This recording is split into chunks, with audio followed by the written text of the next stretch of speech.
અને મેં હદરપુરની ઝાપડીએ ચેલેન્જ મારીને કહી દીધું હતું હે 9 વટાવો આજ મારા મઢે મિલવાનો છે અને એ 9 તારીખે દીકરો આવ્યો છો તમારે તારીખ કઈ ના લીધી હે કે ગુરુવાર અને બીજ ને ઉગતો દાડો હોય અને કદી પાયણું બંધાઈને પુત્ર ના આલો મળ્યું મારું ઝોપડીનું ધૂળવું લાગે ઉગો કદી અખંડ દીવા લેતી છું અને મહિના કદાચ 3 લીટર જીવ પીવા ખાતી છું તો હું ઝોપડી છું ભાઈ દીવો લેતી નહીં હું નોકરી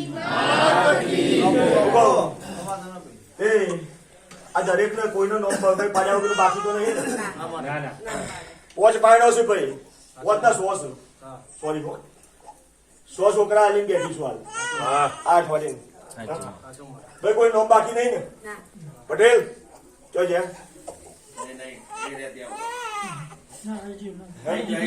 નોમ પાડી કમ્પ્લેન આલ્યો ને વારો વાર આલ્યો મંગળવાર કીધો તો વારો વાર આલ્યા છે શું કહું ગુરુવાર કીધો તો બીજ કીધી હતી અને ઉગતો દાડો કીધો તો નિકોલ એ મારો ભગવાન જબરો લઈને ધૂણું છું દુનિયાની ગાદીએ ધૂણવા દેવું એટલે 45 મિનિટની મારી ધૂણું હોય છે